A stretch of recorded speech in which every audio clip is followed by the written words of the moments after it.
오늘은 시편 101편부터 110편까지의 말씀인데요. 긴 내용이라서 장수가 많아서 주제가 전부 다르기 때문에 다 길게 설명할 수는 없습니다. 그렇지만 또 이 안에 나와 있는 중요한 말씀들이 또 있기 때문에 최대한도로 많이 다뤄보려고 합니다. 우리 먼저 103편 말씀 보겠습니다. 103편 8절부터 11절까지 8절부터 11절까지 다 같이 읽어보죠. 시작. 여호와는 긍휼이 많으시고 은혜로우시며 노하기를 더디하시고 인자하심이 풍부하시도다. 자주 경책하지 아니하시며 노를 영원히 품지 아니하시리로다. 우리의 죄를 따라 우리를 처벌하지는 아니하시며 우리의 죄악을 따라 우리를 그대로 갚지는 아니하셨으니 이는 하늘이 땅에서 높음같이 그를 경외하는 자에게 그의 인자하심이 크심이로다. 아멘. 여기서는 하나님의 긍휼, 또 은혜, 인자하심, 여기에 대한 정의가 나와 있습니다. 여러분, 하나님이 사랑이 많으시죠. 은혜를 베푸시고 인자하십니다. 도대체 그 말의 의미가 뭘까 하는 건데요, 9절에 있는 말씀처럼 자주 경책하지 아니하시며 노를 영원히 품지 아니하시고, 10절에 보면 우리의 죄악을 우리에게 그대로 갚지 아니하신다, 이렇게 되어 있습니다. 여러분, 만약에 하나님이 우리의 죄를 그대로 갚아서 그때그때 막 심판하시고 벌 주시고 이런다면 살 사람이 없을 것입니다. 그런데 하나님은 인자하셔서 사랑이 많으셔서 긍휼하셔서 우리의 죄를 그대로 갚지 않으신다 하는 것을 말씀해 주고 있습니다. 그런데 어떤 사람에게, 11절 말씀 보니까 그를 경외하는 자에게 합시다. 그를 경외하는 자에게. 다윗이 범죄했지요. 그러나 하나님을 경외했습니다. 하나님을 경외하는데 무슨 범죄할 수 있을까? 실수할 수 있는 거죠. 사람이, 다윗 같은 사람도 실수를 합니다. 나는 실수하지 않는다 그러면서 다른 사람을 정죄하고 자기는 다 맞고 다른 사람은 틀리다, 이렇게 하는 사람은요, 하나님을 경외하는 것이 아닙니다. 그런 사람은 하나님께 용서받을 수 없고 자비함을 얻을 수가 없습니다. 하나님을 경외하는 사람은 실수하지만 하나님 앞에 나와서 회개하는 사람이거든요. 이런 사람에게 하나님은 어떻게 하신다고요?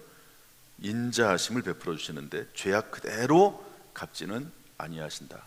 다윗이 원래 하나님께서는 범죄함으로 인해서 밧세바와 간음하고 또 그 남편을 죽일 때 죽이려고 했습니다, 다윗을. 그러나 회개하는 모습을 보고, 경외한다는 것은 하나님 앞에 회개한다는 말이거든요. 그 모습을 보고 다윗을 살려주시는 것을 볼 수가 있습니다.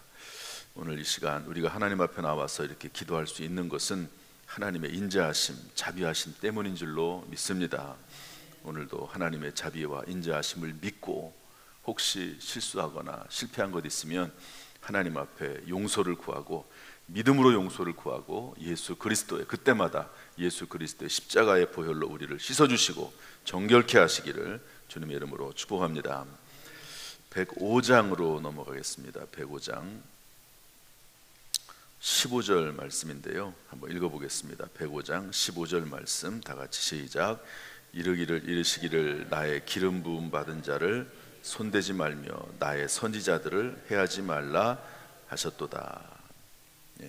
다윗이 사울 왕을 죽이지 않을 때 이 말씀이 그를 사로잡았기 때문이라고 봅니다.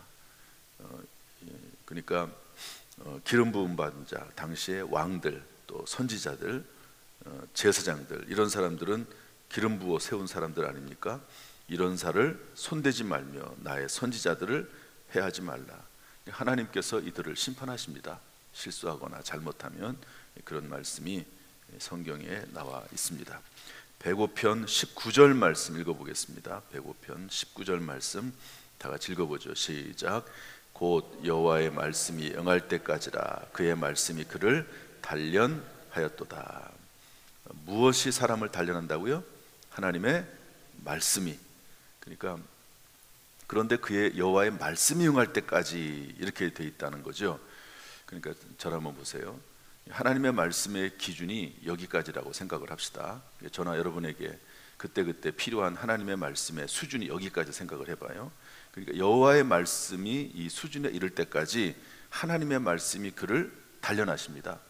그러니까 하나님께서 우리를 그냥 우리의 기도에 응답하시거나 우리의 소원을 들어주시는 것이 아니라 하나님의 말씀의 수준에 이를 때까지 하나님께서 우리를 단련시켜서 그리고 나서 응답하시는 것이지, 그냥 하나님께서 우리가 자격도 갖춰지지 않고 하나님의 말씀에 어떤 합당한 그런 모습이 없는데도 불구하고 하나님께서 그냥 우리에게 우리의 기도대로 응답해 주시는 분이 아니시다 하는 것을 알려주고 있는데요. 이 말씀이 중요한 이유는 106편 15절 말씀인데 한번 이 부분도 같이 읽어보겠습니다. 106편 15절 말씀 다 같이 읽어보죠. 시작. 그러므로 여호와께서는 그들이 요구한 것을 그들에게 주셨을지라도 그들의 영혼은 쇠약하게 하셨도다. 그러니까 하나님 앞에 무언가를 막 때를 쓰듯이 어린아이가 자기에게 맞지도 않은 것을, 자기에게 유익하지도 않은 것을 막 때를 써서 막 죽겠다고 하고 막 금식하고 단식하고 그러면은 부모가 그냥 들어줄 수도 있어요. 그러나 그것이 자기에게 유익이 되지 않는다는 겁니다.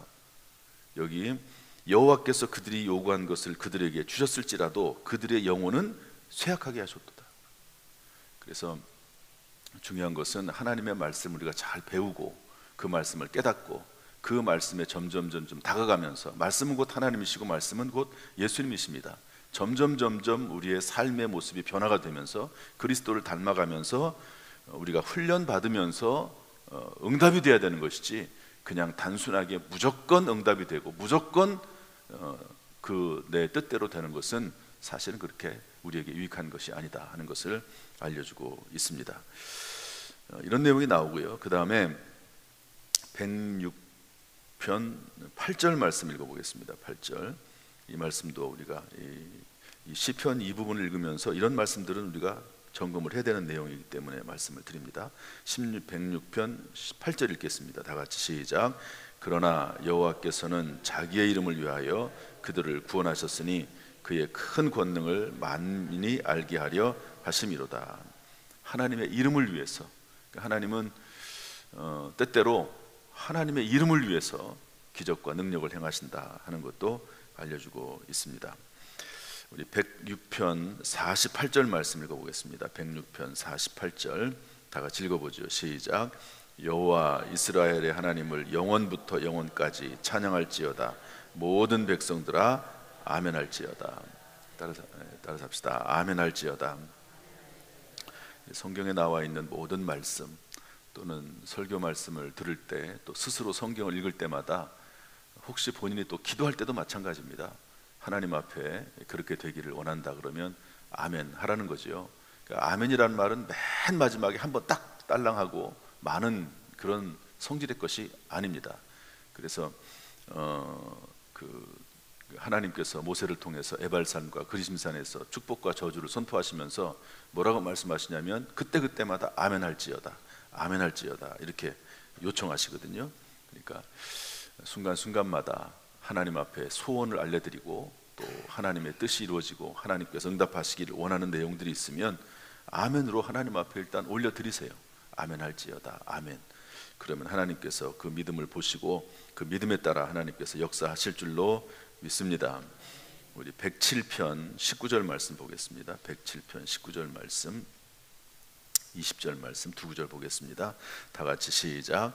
이에 그들이 그들의 고통 때문에 여호와께 부르짖음에 그가 그들의 고통에서 그들을 구원하시되 그가 그의 말씀을 보내어 그들을 고치시고 위험한 지경에서 건지시는도다. 아멘. 우리가 고통 가운데 있을 때 하나님께서 우리를 치료하신답니다. 응답하신다는데 뭐라고 돼 있죠? 부르짖었더니 하나님께서 뭘 보내서 고치신다고요? 말씀을 보내서. 한번 따합시다. 말씀을 보내요 그들을 고치시고. 여기에 하나님 말씀의 능력이 있습니다. 또 우리가 하나님 말씀을 듣고 읽고 그 말씀을 묵상해야 되는 이유가 여기에 있습니다. 그러니까 하나님께서 우리를 치료하실 때, 우리에게 은혜를 베푸실 때 말씀을 보내십니다. 말씀을 보내세요. 물론 이것만은 아닙니다. 여러 가지 하나님께서 우리에게 역사하시는 방법이 있는데, 그러나 일반적이고 가장 중요한 것 중에 하나는 말씀을 보내셔서 하나님 말씀을 깨닫게 하셔서 하나님 말씀이 그 심령 속에 들어가서 그 말씀이 그 사람의 생각 속에 자리 잡고 그 사람을 움직이기 시작할 때, 그때 하나님께서는 그의 인생을 고치시기 시작한다 하는 것을 말씀해 주고 있습니다. 그래서 여러분, 혹시 어려운 일이 있거나 문제가 있거나 강력한 기도 제목이 있거나 그러면은요, 말씀을 들어야 돼요. 말씀을 읽어야 돼요. 말씀을 묵상해야 돼요. 말씀을 찾아야 됩니다. 그러면 어느 순간 하나님 말씀이 내 심령 속에 부어지고 그 말씀이 나를 사로잡게 되면 그때부터 하나님께서 일하시기를 시작하는 거거든요. 그래서 말씀을 보내서 우리를 고치신다는 거 참 중요한 말씀입니다. 하나님 말씀이 우리를 사로잡고 말씀이 우리의 인생을 이끌어가기를 주님의 이름으로 축복합니다. 108편 말씀 보겠습니다. 108편 1절 2절 말씀 다 같이 읽어보죠. 다 같이 시작. 하나님이여, 내 마음을 정하였사오니 내가 노래하며 나의 마음을 다하여 찬양하리로다. 비파야 수금아 깰지어다. 내가 새벽을 깨우리로다. 비파와 수금은 뭐죠? 이것은 악기거든요. 그러니까 비파와 수금아 깨라. 내가 새벽을 깨우리로다. 새벽부터 하나님을 찬양한다는 의미를 가지고 있습니다. 새벽을 깨우리로다. 내 영광아 깰지어다. 내가 새벽을 깨우리로다. 이런 말씀도 있거든요. 새벽을 깨우면 영광도 깨어나요. 그런데 그 새벽에 뭐 합니까? 하나님을 찬송하고 경배하고 그리고 하나님을 노래하고, 그러할 때 하나님께서는 우리의 영광도 깨어나게 하시고 우리의 인생을 복되게 하실 줄로 믿습니다. 오늘 이 새벽에 나와서 하나님을, 이 새벽을 깨워서 하나님 앞에 나와서 기도하는 모든 성도들에게 하나님께서 은혜 베풀어 주시기를 주님의 이름으로 축복합니다. 하나님의 은혜가 뭐라고 했죠?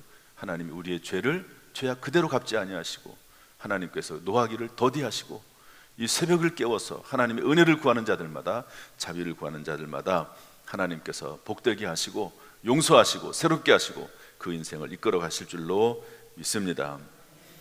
110편 말씀 보겠습니다. 이 말씀을 또 안 보고 지나갈 수가 없습니다. 시편 110편 1절 말씀인데 다 같이 읽어보겠습니다. 시작. 여호와께서 내 주에게 말씀하시기를 내가 내 원수들로 내 발판이 되게 하기까지 너는 내 오른쪽에 앉아 있으라 하셨도다. 이 시는 다윗의 시입니다. 그런데 이 말씀을 예수님께서 인용하셨어요. 서기관들, 바리새인들 이런 사람들이 예수님에게 자꾸 질문을 하면서 예수님을 올무에 묶으려고 그러면서 막 질문을 던집니다. 그 질문을 던질 때마다 예수님께서 다 답변을 하시죠. 그러다가 다시는 그 사람들이 예수님에게 질문을 하지 못하도록 입을 꽉 닫아버리는 질문을 예수님께서 하시는데, 그 질문이 이 질문입니다. 여호와께서 내 주에게 말씀하시기를, 이렇게 되어 있거든요. 여기서 내 주가 누굽니까? 하나님 여호와께서 내 주에게, 내는 다윗을 말합니다. 주는 도대체 하나님은 누구고 내 주는 누구인가? 그러면서 여기서 그러면 다윗이 도대체 왜 여기서 주는 예수님을 말하거든요. 메시아를 말하거든요.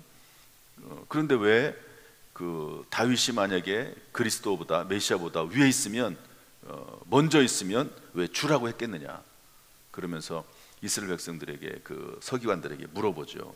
그래서 다윗을 자꾸 높이고 다윗의 후손이요 막 이런 얘기를 하는 것에 대해서 예수님께서 다윗의 후손이긴 하지만 그러나 다윗보다 먼저 나신 분이시고 그리고 그 메시아 그리스도는 하나님이시다 하는 것을 강조하기 위해서 이 말씀을 하지요. 그러니까 이 말씀을 한 구절을 딱 뽑아서 말씀하시는데, 이 말씀 이후로는 감히 예수님에게 물어볼 수도 없습니다.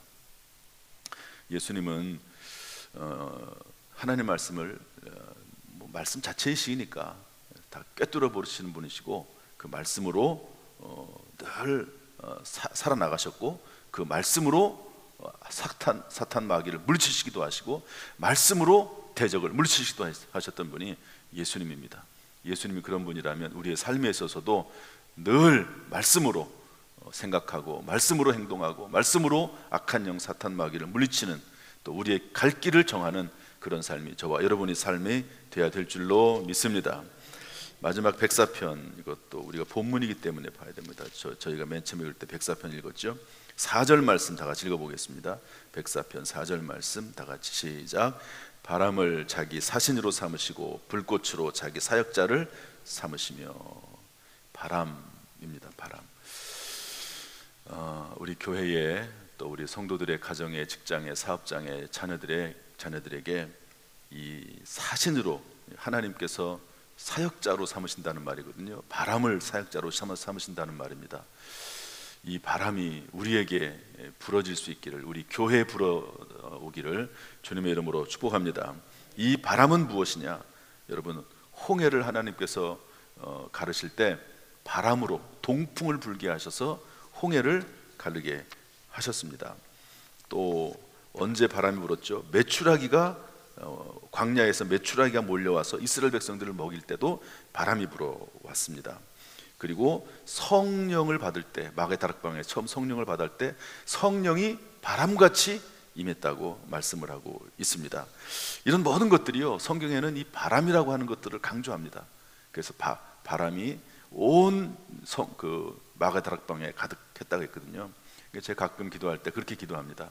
하나님, 우리 교회 이 예배당의 구석구석에, 주차장에도 하나님의 바람이, 성령의 바람이 가득 채우시고, 우리의 심령에도 성령의 바람이 가득